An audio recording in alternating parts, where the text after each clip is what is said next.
Hey, so I'm sending out this GoPro for somebody to film a podcast for me. So here's the GoPro. So here's the instructions on how to use it. You don't even have to take it out of the case because it's ready.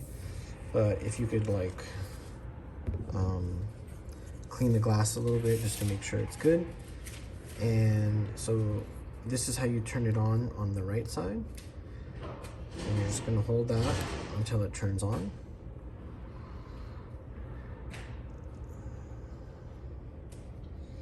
All right, and then from there, you're going to want to make sure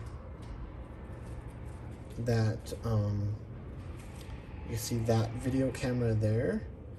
So if you accidentally swipe it the wrong way, then go ahead and swipe it and make sure it's on video. And then from there, when you're ready to go, just set it up on the tripod, and I'll show you how to do that. But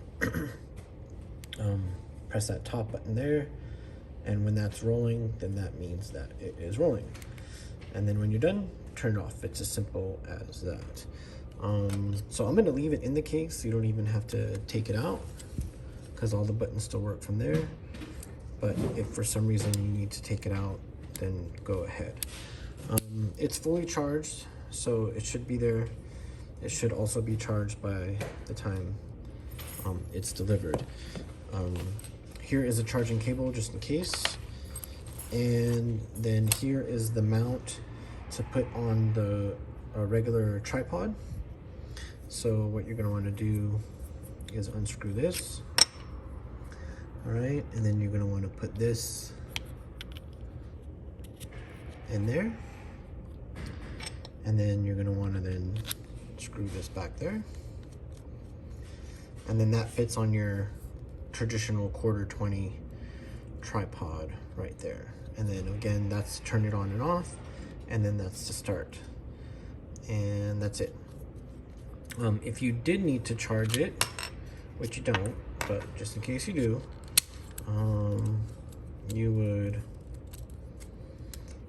first go ahead and turn it off by holding the button on the right.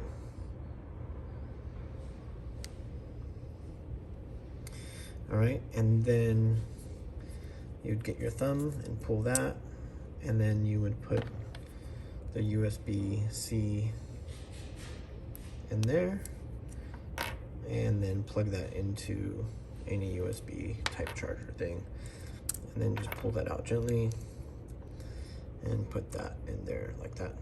That's it. All right. Peace.